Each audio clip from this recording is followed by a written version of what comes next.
Setakat ini masih lagi kita mendengar pengumuman, belum ada tindakan lagi. Sebab saya katakan yang berhormat menteri-menteri, terutama Datuk Seri Ayub, Abang Mat Sabu, segera kalah menghuraikan permasalahan. Nampak gaya macam ada perbalahan pula antara kenyataan Abang Mat nak import telur dari luar negeri, Tokeh Maidin kata tak perlu. Jadi masih ada perbalahan. Ini tidak menyelesaikan masalah rakyat. Abang Mat kena ingat, arahan ataupun permintaan daripada Yang Amat Berhormat Perdana Menteri, Abang Mat kena selesaikan masalah telur ni, yang katanya ada setengah tempat ada, setengah tempat tak ada.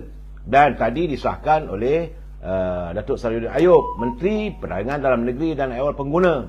Memang banyak supermarket atau kedai-kedai yang tidak mempunyai bekalan secukupnya, iaitu minyak masak bersubsidi. Selesaikanlah masalah ini, Abang Mat. Selesaikanlah masalah ini sebab kita mahu segera menangani derita rakyat. Kalau tidak nanti saya akan bercakap, ini dah masuk hari keempat. Janganlah sampai 10 hari, 1 hari pula. Lain-lain belum ada keputusannya. Dan saya yakin Yang Berhormat Perdana Menteri tentulah sibuk untuk mengumpul bahan-bahan, khususnya untuk menyiapkan bajet dan juga senarai Timbalan Menteri.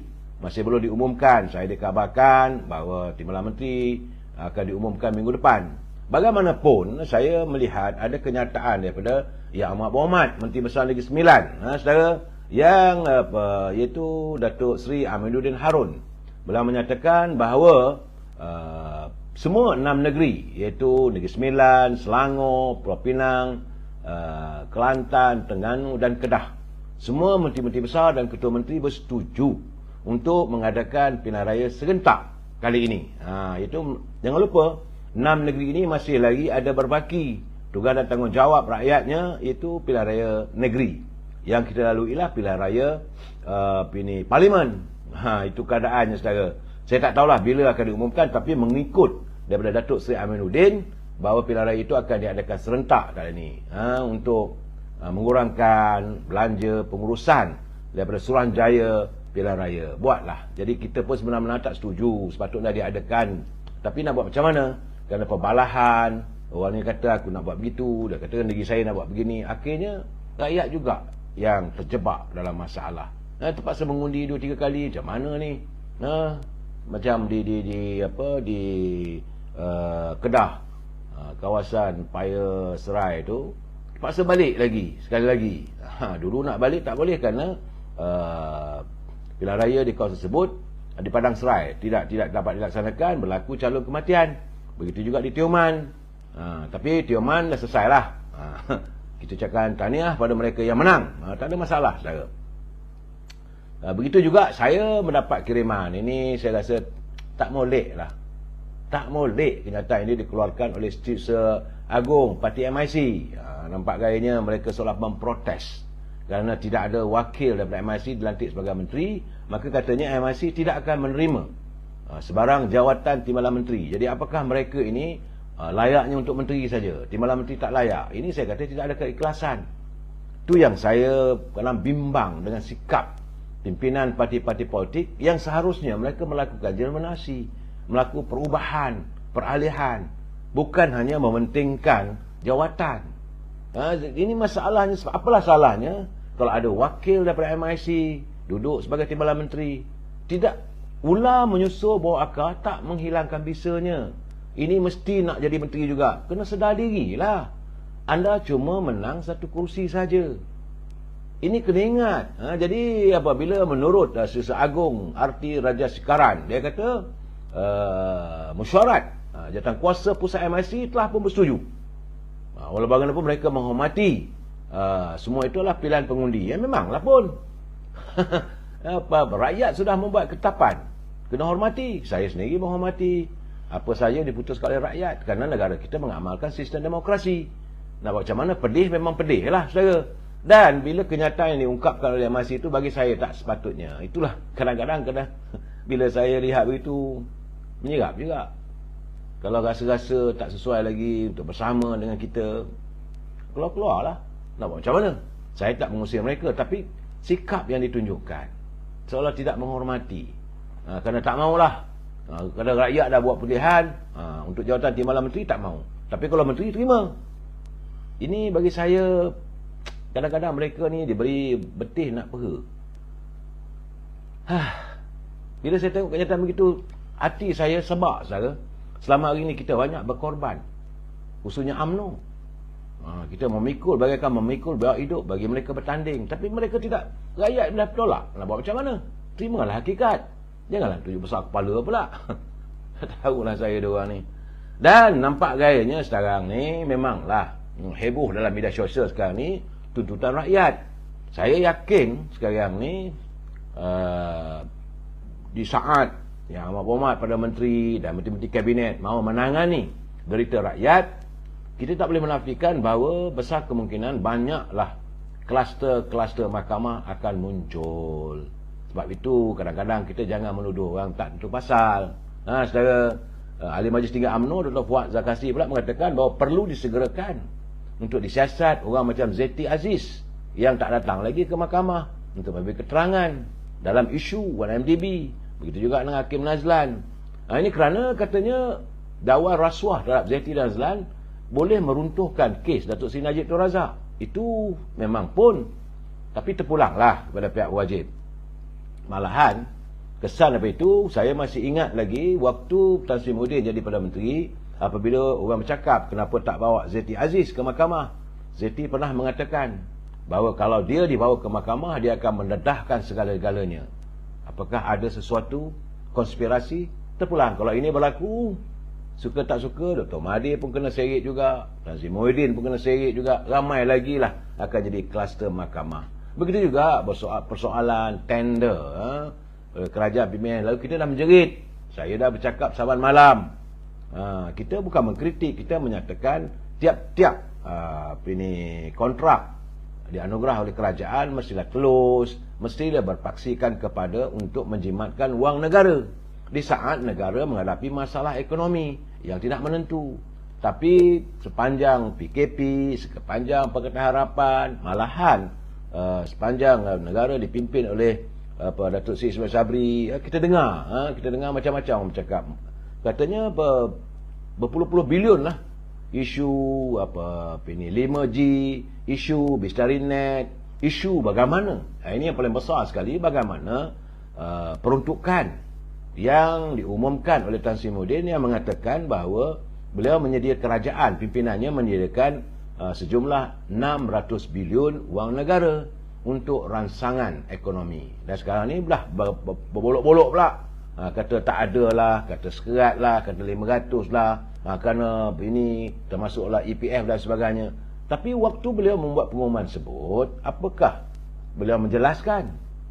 Ia termasuklah pengeluaran wang simpanan pekerja ataupun moratorium. Tak dijelaskan. Apa yang dinyatakan oleh beliau adalah kerajaan pimpinannya menyediakan sejumlah 600 bilion ringgit untuk ransangan ekonomi. Sebab itu jangan salahkan rakyat, jangan salahkan netizen mempersoalkan. Sekarang ni kalau macam kata Tengku Zafrul hari ni, dia kata dia bersedia untuk memberi keterangan kepada Suruhanjaya Pencegah Rasuah, bahawa tidak ada pun, dia kata salah guna kuasa dan sebagainya. Itu kenyataan beliau sewaktu beliau menjadi Menteri Kewangan. Tapi bagi rakyat nak bertanya, salahkah rakyat bertanya? Sebab wang 600 bilion itu bukan datang dari poket mereka, datang daripada kantong negara. Itu mengikut kefahaman rakyat. Kerana pengumuman Tan Sri Muhyiddin waktu itu mengatakan bahawa untuk menangani di saat-saat menghadapi PKP, kesan daripada COVID-19, kerajaan pimpinannya menyediakan sekitar 600 bilion untuk ransangan ekonomi. Itu kenyataan itu yang orang tak tahu ke mana perginya. Kerana kesan daripada itu sejak akhir-akhir ini banyak orang melihat bahawa parti pimpinannya itu Parti Perikatan Nasional dalam menghadapi pilihan raya baru ni nampaknya berbelanja besar. Sedangkan beliau cuma mentadbir negara ini dalam tempoh 17 bulan. Takkan dengan 17 bulan tu boleh mempunyai sumber kewangan yang begitu besar. Perikatan Nasional tak tahulah. Jadi ini menimbulkan tanda tanya, apa salahnya, kenapa nak marah, kenapa nak jawab, janganlah, boleh jangan cabar saya, jangan tuduh saya tak ada ni. Bersumpah dengan nama Allah, saya tak ambil satu sen pun. Tak payah bersumpah pada rakyat. tunggulah kalau Suruhanjaya Pencegah Rasuah panggil, berilah kerjasama. Itu yang kita harapkan, dan kita mengharapkan agar pegawai di Suruhanjaya Pencegah Rasuah dapat meneliti persoalan ini sepenuhnya secara tuntas. Sebab rakyat cinta damai mahu melihat bahawa setiap perbelanjaan wang rakyat ini benar-benar tulus dibelanjakan saudara. Sebab itu saya juga mengulangi kenyataan Presiden UMNO Datuk Seri Zahid Hamidi, supaya setiap wakil rakyat yang telah pun menang pilihan raya, tak ramai pun 26 orang daripada UMNO dan yang terbaru daripada Dewan Negeri dan sebagainya saudara, mereka mesti segera bertugas dan jangan besar kepala. Samping itu tangani hidup rakyat tanpa bermusim. Ini bila dekat-dekat nak pilihan raya baru turun. Jadi akhirnya rakyat menolak anda. Sebab itu kata Zahid Hamidi, jadilah ini wakil rakyat Barisan Nasional yang tidak bermusim, mesti berkhidmat sepanjang masa. Sebab saya mengulangilah, macam semalam saya melontarkan persoalan bagaimana akhirnya UMNO Barisan Nasional ditolak oleh rakyat. Saya mengatakan ditolak, cuma tinggal 26 kursi saja. Ya, sebenarnya siapa yang memburukkan UMNO? Sebab tidak dapat dinafikan yang memburukkan UMNO adalah orang UMNO sendiri. Mereka yang tak dapat jadi calon, memburuk-burukkan parti. Malahan ada pula calon yang naik pentas mengatakan UMNO dah tak relevan. Nak jadi presiden lah, nak jadi itu dan ini dan sebagainya. Ini menimbulkan kebencian pada rakyat. Kalau kamu dah kata UMNO tak relevan, kamu bertanding atas tiket UMNO, apa hal? Bila mengatakan UMNO Barisan Nasional dah tak relevan lagi. Ada juga pemimpin yang tak dapat bertanding. Dan sepanjang mereka berkempen, lain tak ada, memburukkan pemimpin. Siapa? Siapa yang mencerca pemimpin UMNO? Bukan orang luar. Orang UMNO sendiri. Pemimpin UMNO sendiri yang mencerca. Dan siapa pula yang menjadikan rakyat semakin jauh dengan UMNO? Jangan salahkan rakyat. Sikap. Sebab itu saya bersetuju dengan pandangan Datuk Seri Zahid Hamidi yang mahukan setiap pemimpin UMNO, Barisan Nasional, UMNO khususnya, jangan lagi menangani masalah rakyat secara bermusim. Sekarang ni kita masuk jajaran baru, era baru. Dan kita bukan dominan lagi. Berkhidmatlah supaya jangan kita terus ditolak oleh rakyat. Dalam pilihan raya akan datang, bukan lama, 4-5 tahun je lagi. Waktu sekarang ni waktu memberi khidmat. Sebab yang menjadikan rakyat semakin jauh adalah pemimpin UMNO sendiri. Siapa dia yang menghilangkan kasih sayang rakyat pada UMNO? Kan orang UMNO sendiri. Kerana dia ketua bahagian, turun ke bahagian dengan kereta besar, dan bukan nak menyantuni masalah rakyat. Kalau tengok, kenapa mereka tidak belajar? Macam filem Allahyarham Jamal Irsyadat, ada filem YB yang berhormat, bagaimana waktu pagi pun disantuni rakyat, malam pun. Tapi perangai itu adalah dalam filem tu. Kalau saudara ingat filem tu, akhirnya rakyat tertipu dan segadanya. Malahan saudara, saya melihat ini persoalan sebenarnya. Siapa sebenarnya yang tali barut parti UMNO kesayangan kita ni dengan parti-parti pembangkang? Pemimpin UMNO sendiri. Mereka sanggup jadi tali barut. Bila kalah, sanggup jadi orang tengah, jadi broker itu dan ni, jadi kartel yang nak menjual maruah UMNO. Dia kadang begini. Jadi apa yang terjadi pada UMNO sebenarnya orang UMNO yang buat sendiri. Saya mengharapkan dalam keadaan-keadaan begini kita kena terima hakikat. Kita terima hakikat bahawa kita ditolak oleh rakyat kerana sikap kita, bukan salah orang. Dan harus melakukan regenerasi dalam kepimpinan. Buanglah perangai yang lama. Dan kalau mereka perlu kita tolak, kita kena buang mereka daripada arus kepimpinan perdana. Sama ada peringkat ketua cawangan ke, ketua bahagian ke, tak perlulah. Saya tadi nampak juga ada kiriman kawan-kawan mengatakan kalau boleh kata kawasan-kawasan yang di mana kawasan yang lebih banyak pengundinya DAP. Contoh macam Kepung, macam Bukit Bintang, kawasan Sis Putih misalnya lah, di Ipoh Barat. Dia kata kalau itu keadaannya tak payahlah kita wujudkan UMNO cawangan di bahagian di situ. Memeningkan kepala lagi. Lebih baik konsentrik kawasan di mana pengundi-pengundi Melayu ada kat situ supaya kita dapat bekerjasama menyantuni. Itu bagi saya pandangan juga yang elok. Dan saudara kena ingat, saat ini saudara, Majlis Tinggi UMNO sedang bermusyawarat. Dan persoalannya tentulah kita mengharapkan, saya mengirim nota sedikit tadi pada Yang Muat Presiden. Saya kata perlu dihalusi sikap-sikap parasit musang berburu ayam, dan jembalang-jembalang dalam UMNO ni. Kalau perlu singkirkan, perlu disingkirkan. Kerana mereka inilah yang mengesuhkan suasana, mereka ini mewujudkan keadaan yang tidak tenteram. Mereka sudah pun mula merayap di peringkat akar umbi. Macam mana kata Tok Mat dalam Perhimpunan Agung UMNO yang lalu. Dia kata bahagian dia pun ada orang menghantar envelop putih yang mengandungi wang. Mereka ini melakukan politik wang kepada ahli UMNO. Mereka menyogok ahli-ahli supaya membenci pimpinan. Ini masalah yang kita alami saya. Saya haraplah malah persoalan ini dapat dibincangkan. Apa-apa pun kita tunggulah putusan yang akan dikeluarkan oleh Setiausaha Agung. Cuma saya mengharapkan dalam keadaan-keadaan begini, banyak juga saya terima kawan-kawan, kalau boleh dia kata jangan ada pemilihan dululah. Pemilihan perlu diadakan. Cuma kalau rasa tidak perlu, tak payahlah ditanding jawatan presiden ke timbalan presiden, kerana itulah yang menjadi rebutan.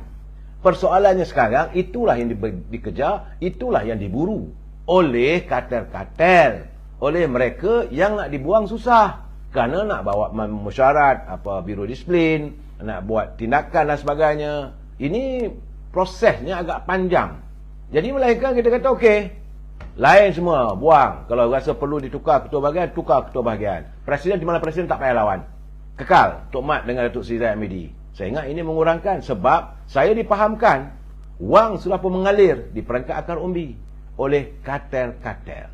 Sebab itu saudara, tadi juga saya terima panggilan telefon daripada sahabat saya daripada Selayang. Awal pagi telefon, dia kata, you tak pergi ke jumpa dengan Datuk Seri Zahid? Saya kata, pergi buat apa? Saya bertanya, untuk apa? Dia kata, manalah tahu. Dia kata, dia dah jadi timbalan Perdana Menteri. Saya kata, berderit orang nak jumpa. Biarlah. Kita yang membantu untuk beliau berada di tingkat 38 itu, tak perlulah sekarang ni terhegeh-hegeh. Biarlah mungkin teman-teman, supaya Datuk Seri Zahid dapat melihat, menilai siapa yang selama ini bersama dengan beliau. Dan saya melihat banyak juga, ini kekhawatiran saya, budaya lama kembali balik. Budayanya apabila seseorang itu ada kuasa, maka dikerumun. Sedangkan mereka lupa. Mereka terlupa kenyataan Perdana Menteri Muhammad Datuk Seri Anwar Ibrahim. Dia kata kali ini tidak ada lagi kontrak-kontrak uranium terus. Jadi retinya envelop putih ke surat putih dah tak ada keperluan lagi. Setiap usahawan nak meniagalah. Kalau anda mempunyai merit yang baik, maka anda berhak untuk mendapat peluang perniagaan. Sama rata. Tidak ada crony, tidak ada nepotisme. Orang keliling tak payah dah. Jadi saya kata, untuk apa? Biarlah orang nak jumpa dia, biarlah dia menyelesaikan jawatannya. Pertama sebagai timbalan Perdana Menteri, ramai orang berhubung. Kemudian macam malam ni menghadapi mesyuarat, biarlah.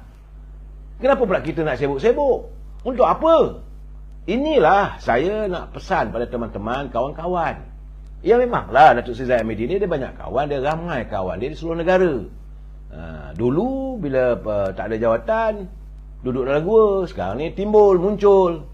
Sebab itu saya kata nanti kalau saya pergi nanti susah juga. Sebab saya ni orangnya mulut lampah. Tiba-tiba nanti bila tengok muka tu, dulu bukan kamu ke cerita pada timbalan Perdana Menteri? Kan susah. Jadi saya mengambil keputusan tak payah pergi. Cuma saya nak berpesan, ini saya nak pesan kepada orang keliling yang baru dilantik oleh Yang Amat Berhormat Datuk Seri Zahid Hamidi sebagai pegawai. Sama ada anda jadi setiausaha ke, jadi pekeranian ke, pada bodyguard ke, pertama-tama sekali jangan dipisahkan antara rakyat dengan timbalan Perdana Menteri. Lihat macam mana sekarang ni polis pun sudah pening kepala macam mana nak menyelesaikan masalah ini SOP kawalan pada Perdana Menteri. Kerana Datuk Seri Anwar Ibrahim dia tak kisah. Jadi sekarang ni pihak polis kata macam mana nak SOP-nya mesti begitu. Saya nak terangkan dari dulu lagi, negara kita ni aman. Tak ada orang nak mencederakan Perdana Menteri, timbalan Perdana Menteri. Kalaulah dia menghadiri majlis agama UMNO misalnya, tentulah UMNO. Jadi sebelum dia hadir, pihak polis dah telah mengadakan siasatan, mana nak duduk, apakah ada bom jangka dan sebagainya. Dah ada siasatan, tak ada masalah. Biarlah. Ini yang saya ingin berpesan kepada mereka yang bertanggungjawab, menjadi pengawal khususnya Yang Amat Berhormat Perdana Menteri. Janganlah ditolak-tolak pula. Kadang-kadang anda tak kenal, bahawa dia mungkin kenalan lama, orang lama, sahabat karib yang Tak ada pun ada kepentingan. Bila nak bersalam, tiba-tiba ditolak-tolak, jangan rapat sangat.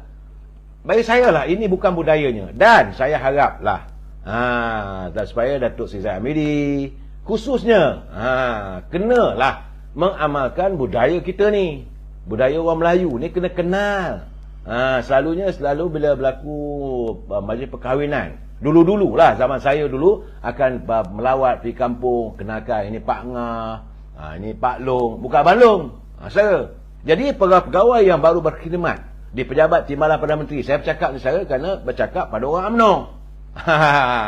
Ya, jangan kenapa saya bercakap soal Datuk Zahid saja. Tidak, sebab beliau Presiden UMNO. Saya nak beri peluang atau memberi peringatan kepada orang keliling Kelalang, Datuk Seri Zahid Hamidi, kena ingat, dan kepada Presiden sendiri, bahawa amalkan budaya bangsa kita kena diperkenalkan. Mungkin orang baru ni dia tak tahu. Dia tak tahu, nanti mungkin nak jumpa susah. Kena ingat, ini Pak Long kamu. Kalau budaya kampung kita lah. Ini Pak Ngah kamu. Ini Pak Anjang. Ini Pak Uda. Ini Pak Usu. Supaya hati mereka, khususnya teman-teman yang selalu dilontarkan oleh Datuk Seri Zahid Hamidi, yang ku cari-cari selama ini adalah teman yang sejati untuk melayari perjuangan suci ini. Jadi jangan pula disisihkan.